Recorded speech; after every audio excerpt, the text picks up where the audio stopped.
quero, em primeiro lugar, agradecer a Deus por esta rica e única oportunidade que Ele nos concede de estarmos hoje juntos aqui neste bonito templo em boa saúde para louvar e exaltar o seu santo e maravilhoso nome. Antes de ministrar uma palavra que o Senhor já tem colocado em meu coração para a sua amada igreja, eu quero externar a minha alegria em conhecer o pastor Neto, o nosso obreiro Willy, e falou muito bem dele. Estou feliz em conhecê-lo, como também a sua belíssima esposa, que nos recebeu de uma forma tão amorosa na sua casa. Louvo a Deus pela minha família que está comigo aqui. Está ali minha esposa e meus 2 filhos. Esse fotógrafo bonito está batendo foto aí, meu filho. E minha pequena estaria Débora. Glorifico também a Deus pela vida do nosso irmão e cantor Leonardo, que sempre tem estado em algum lugar aqui no estado conosco, dando prejuízo ao reino das trevas. Enfim, agradeço a Deus por conhecer esta igreja abençoada aqui nesta cidade. Que Deus continue prosperando este trabalho de uma forma muito produtiva. Eu creio que em breve, não sei quanto tempo para frente, o Senhor vai dar condições para se erguer aqui um grande templo para poder abrigar melhor o seu povo. Os irmãos creem no grande templo? Glória a Deus. Só para reforçar a fé dos irmãos, se você tiver a oportunidade de ir à cidade de Parazinho e conhecer o pastor Irã, acredito que o pastor aqui conhece muito bem, um templo de Parazinho, irmãos, é um dos templos mais bonitos aqui do nosso estado. O interessante é que antes dele construir aquele mega templo, era muito pequena a congregação dele.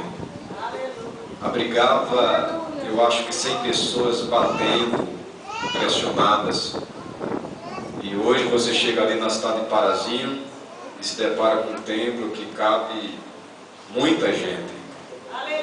Eu creio que Deus vai fazer assim neste lugar.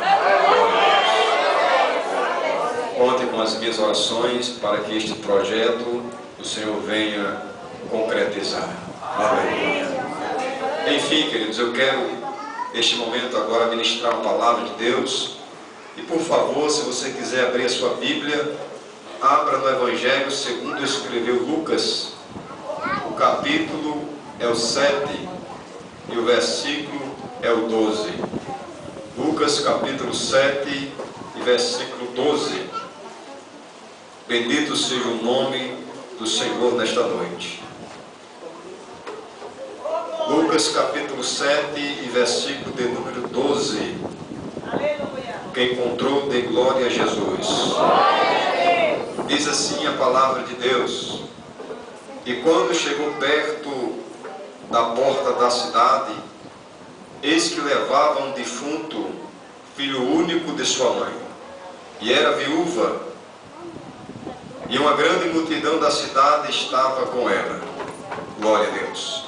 Só este versículo para que os irmãos possam nessa noite conosco compreender a mensagem de Deus. E com base, querido, nesse texto sagrado, eu quero pregar sobre Jesus em Naim.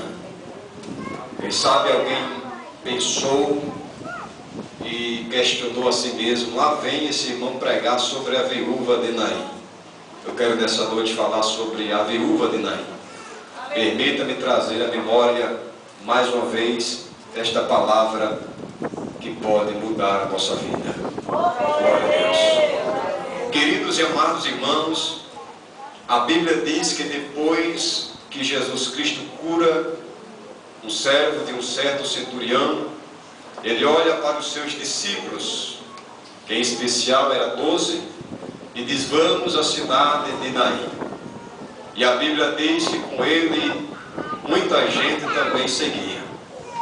Quem sabe, querido, um dos discípulos de Jesus não está na Bíblia, mas penso eu que poderia ter dito assim ao mestre: o que é que nós vamos fazer em Naim? Nós não temos motivos para ir a Naim.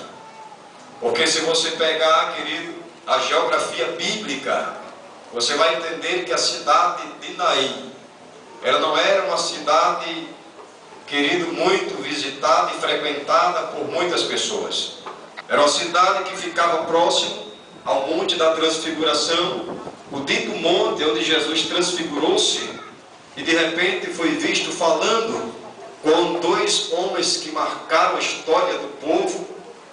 Naim também ficava próximo ao Vale do Armagedon, um dos vales muito conhecido nos tempos bíblicos.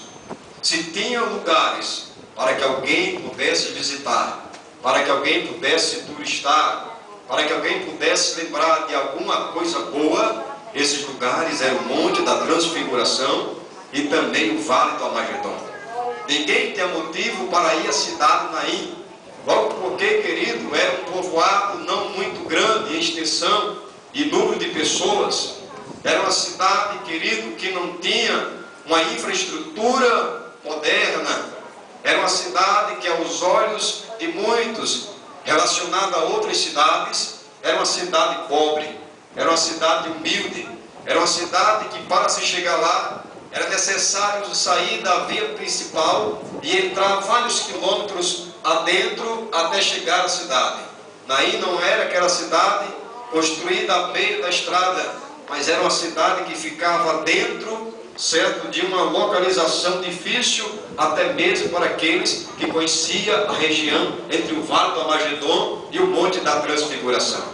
Não tinha motivo diante dos olhos dos discípulos, nem de qualquer outra pessoa, para Jesus ir à cidade de Naim.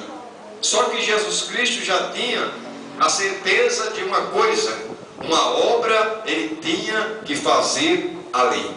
Quem sabe não sabia o que era, porque após descer do céu, se revestir daí da mortalidade do ser humano, ele esvaziou-se de três principais atributos que somente Deus tem. Ao descer do céu e encarnar como homem, Jesus deixou a sua onipotência de lado, Jesus deixou a sua onisciência de lado e também deixou a sua onipresença de lado. Mas nem por isso ele deixou de ser Deus. Ele continuou sendo Deus e também sendo homem. Ele era o Deus em pessoa, o Jesus encarnado para a humanidade. E ele já sabia que alguma coisa ele tinha que fazer em Naim. Mas Naim era pobre, irmão. Naim não tinha motivo para alguém estar ali, mas só Jesus sabia a pessoa que precisava da sua visita. E a Bíblia diz que com ele vai muita gente. Muitas pessoas seguiam o mestre, uns seguiam, queridos, porque criam no seu ministério. Outros seguiam somente por simpatizar o ministério de Jesus. Outros seguiam querendo uma brecha para ter alguma coisa de o acusá-lo e dizer: ele está transgredindo a lei e merece a morte. Muitos seguiam Jesus Cristo, querido, para realmente apreciar, para realmente acreditar no ministério e glorificar a Deus. Mas nem todos tinham o mesmo pensamento. Mas Jesus não proibia ninguém de lhe seguir. E todos seguiam Jesus. E de repente Jesus resolve ir a Naim. Aleluia! E o texto diz que entrando perto da porta da cidade. A cidade de Naim, querido, tem uma porta de entrada e uma porta de saída. Entravam e saíam por essa porta. E Jesus entra pela porta que dá direito a entrar dentro, no centro da cidade. E quando ele entra, a primeira coisa que ele avista é outra multidão que vinha diante dos seus olhos. Mas não era uma multidão de pessoas gritando e glorificando a Deus, como muitos faziam ao seguir o mestre. Não era uma multidão de pessoas que vinham com o coração cheio de alegria e transbordante de felicidade, mas era uma multidão de pessoas que vinham chorando, com o coração triste, com o coração amargurado, porque no meio desta multidão tinha uma mulher. Diga para o irmão que está ao seu lado: tem uma mulher no meio da multidão. Escute, E quem era esta mulher que era motivo de toda a multidão? Quem era esta mulher, querido, que por causa dela estava aglomerada muita gente? Ela não era para ser comparada a Jesus. Ela não era na cidade uma mulher famosa por ser bonita, por se vestir bem, por ter status. Não, nada disso. Ela não era, querido, em Naim, uma mulher que se destacava por ter poder sobre muita gente, não. Ela era uma mulher conhecida em Naim como a viúva de Naim. Ela não era conhecida, querido, como uma mulher famosa, mas lhe colocaram um apelido, querido, que posso dizer que é um apelido baixo, desprezível, que era colocado nas mulheres viúvas daquela época, a viúva de Naim. Logo porque nós conhecemos bem que as viúvas eram desprezadas. Nós conhecemos bem, quando lemos o livro de Atos dos Apóstolos, que as viúvas eram desprezadas. Se era desprezada já no tempo da graça, imagine no tempo da lei, que o negócio era severo mesmo à altura.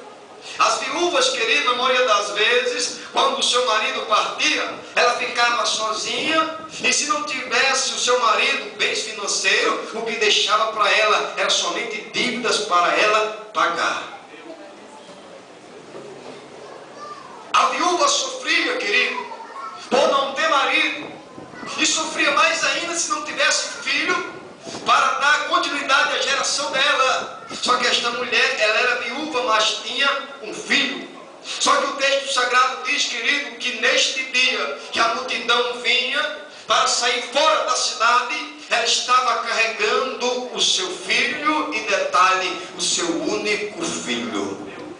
Ele não vinha andando, ele não vinha cantando, ele não vinha gritando, ele não vinha, querido, jubilando, não, ele vinha morto dentro de um caixão. Ele vinha sem vida, ele vinha morto, ele vinha prestes a ser levado para a cova que já estava preparada, que já tinha sido comprada, não sei como. Ele já vinha ali pronto para descer a cova. E a mulher viúva estava fazendo pela segunda vez a mesma coisa. Eu não sei quanto tempo, mas em outra ocasião a mesma mulher, a dita viúva, fez a mesma coisa, carregou o seu marido para fora da cidade para sepultá-lo. Então era a segunda vez que esta mulher sofria pela mesma causa.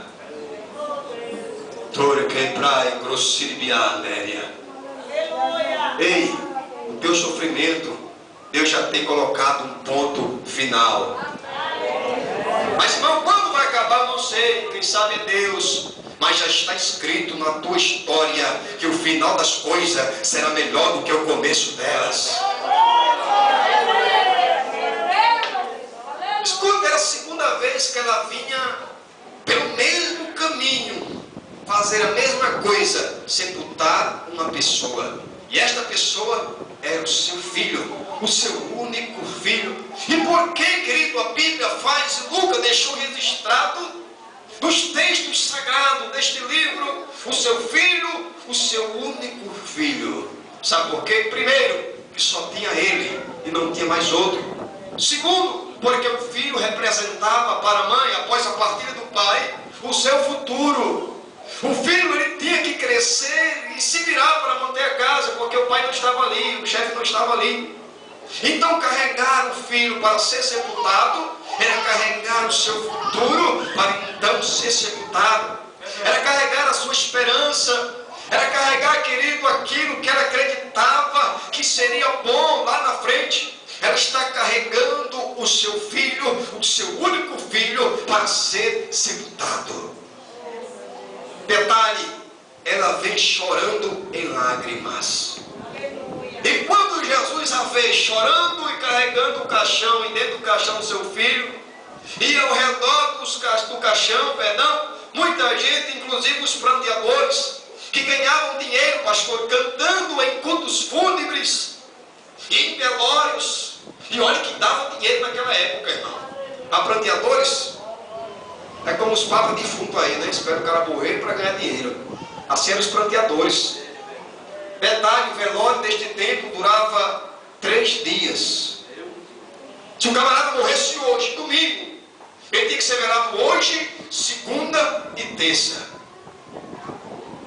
3 dias dando lucro aos pranteadores. Sabe por quê, querido? Demorava-se 3 dias para o morto ser sepultado. Porque existia uma crença entre os judeus místicos, não está na Bíblia, mas eles criam que após a morte, o corpo estava lá dentro do caixão, querido, porém o espírito rodeava aquele corpo por 3 dias. E depois de 3 dias, o corpo era então descido à sepultura, mas antes não podia, porque criam que de repente o espírito que pairava sobre o corpo podia entrar, sendo ressuscitar o morto. É por isso que nós entendemos a palavra de Deus, que diz que Jesus, depois de 4 dias, visita e ressuscita Lázaro em Betânia. Alguns dizem, não, ele chegou 4 dias porque era grande a distância de Jerusalém para Betânia. Não, irmão. Jesus demorou 4 dias, sabe para quê? Porque se ele chegasse no primeiro dia, no segundo dia, no terceiro dia, ressuscitaria o morto. E dizia, não, ele ressuscitou porque o Espírito estava sobre o corpo. Aí Jesus deixa passar 1, deixa passar 2, deixa passar 3, e no 4º dia chega, sabe para quê? Para mostrar a todos que não ressuscitou por causa de crença de ninguém, mas pelo poder de Deus que estava nele. Levante a mão e adore esse Deus, levante a mão e adore esse Deus. Este Deus tem poder, ele tem poder, irmão.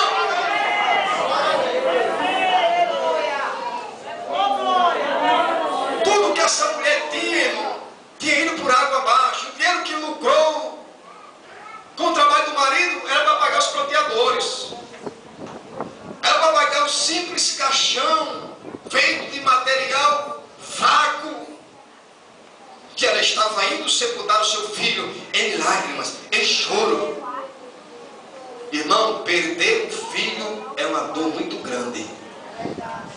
Eu não quero passar por isso, nem quero que minha esposa passe por isso, mas eu já conheci pessoas que deu testemunho como é difícil perder um filho para a morte. Aí lá vem a mulher carregando o seu filho. Jesus logo a vê. E quando a vê, Jesus percebe o seu choro e percebe que ela era a mãe do menino, porque ela estava junto do caixão, chorando. E Jesus para diante dela, olha para ela e diz, mulher, não chores. Ora, cala, baixúria séria. Sabe por que Jesus disse não chore para aquela mulher? Porque Jesus conheceu a dor que ela estava enfrentando. E conhecendo a dor, a Bíblia diz que ele teve compaixão. Ele trouxe para si aquela dor, aquele sofrimento. E quem sabe por dentro também, Jesus queria chorar em ver a mãe perder o seu filho. Porque Jesus era humano. Ao chegar na cova de Lázaro, a Bíblia diz que ele chorou ao ver Lázaro, seu amigo, morto. Aleluia.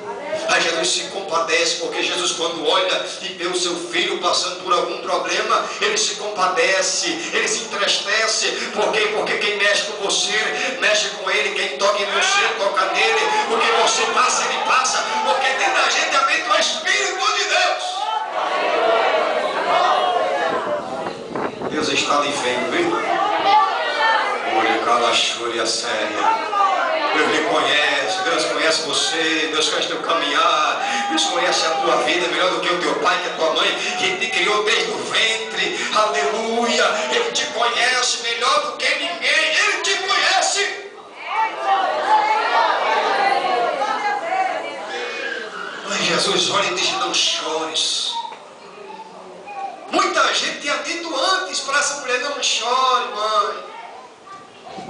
Não chore, não tem mais jeito. Tentaram consolar essa mulher, pediram para ela parar de chorar por muitas vezes, 3 noites pedindo, não chore, mãe, não se acabe, ele morreu, está tudo acabado, vai passar, o tempo vai sarar essa ferida. E ela sempre chorando. Mas quando Jesus disse para aquela mulher, não chore, aleluia, ela logo cessou de chorar. Sabe por quê? Porque aquele que estava falando não era mais um dos que tinham falado, mas era aquele que tinha poder de colher as lágrimas do homem, levar até o pai e dizer, pai, olha meu filho chorando, pai, olha. Aleluia, o que você precisa não vai vir do homem, vai vir de Deus. Aleluia, porque ele que pode fazer na tua vida e mais ninguém.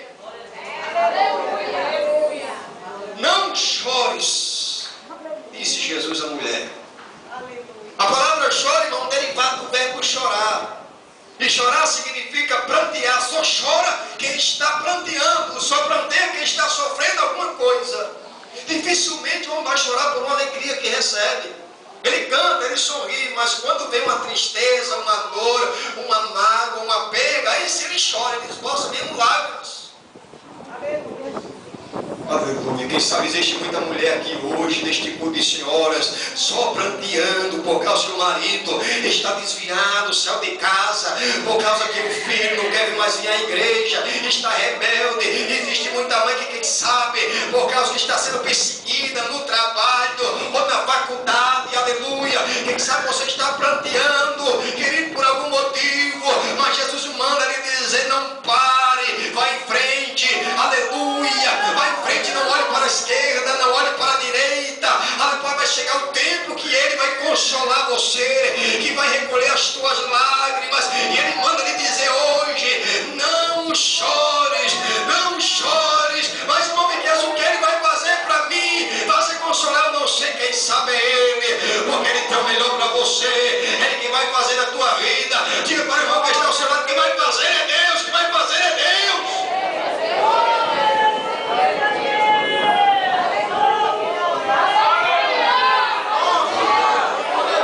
Jesus disse: não chores, mas até então o milagre não fez. Escute, é muita confiança da mulher parar de chorar simplesmente em atender uma palavra: não chores. Jesus disse: olha, não chore mais, para de chorar aí. Até então ele não ressuscitou o menino, ele só mandou parar de chorar. Mas quando o homem ouve a voz de Deus e obedece, ele prospera em todo o seu caminho. Quem desobediente não prospera, não, ele apenas Jeová. Mas quem obedece, ele anda, vê o céu aberto e ouvindo Deus dizer assim para ele, perguntando: o que queres que eu te faça? Onde estão os crentes obedientes aqui? Aleluia, aleluia. O milagre vai acontecer quando a gente obedecer. Quando a gente dizer: Senhor, esse aqui, eu vou em frente, tu está mandando. Aleluia, Deus. A autoconfiança do crente em Deus é motivo de sua vitória. Quando o homem confia em si, ele está tendencioso a cair lá na frente, mas quando ele deposita em Deus a confiança e diz: Deus, eu não posso, eu não consigo, eu não sei, eu não vou adiante, Senhor, eu não sou nada, eu sou pó e cinza, vou descer para lá, mas tu és tudo para mim. Eu sei que tu pode, que tu faz, que tu é, que tu ressuscita, que tu faz descer a cova, que tu faz o milagre acontecer. Quando o homem coloca em Deus a confiança, ele tem o milagre nas mãos. Jesus disse: não chores. A mulher confia na palavra de Jesus. Detalhe, ela cessa as lágrimas na hora. Quando ela para de chorar, as pessoas se viram para a mulher e dizem: o que é que vai acontecer com ela? O que foi que soube disse que fez com que ela parasse de chorar? E todos se voltam para Jesus e ficam indagando entre si: o que é que este homem vai fazer agora? Aí Jesus vem, quando diz: não chores, toca no esquife, toca naquele caixão como sinal para que todos parem. Toca no esquife, a multidão para. E de repente Jesus Cristo olha para aquele que estava dentro daquele caixão, que representava, querido, tudo para aquela pobre mãe que já tinha perdido o seu marido, que não tinha mais dinheiro, que não tinha trabalho, que era desprezada, que era humilhada, que não tinha praticamente família.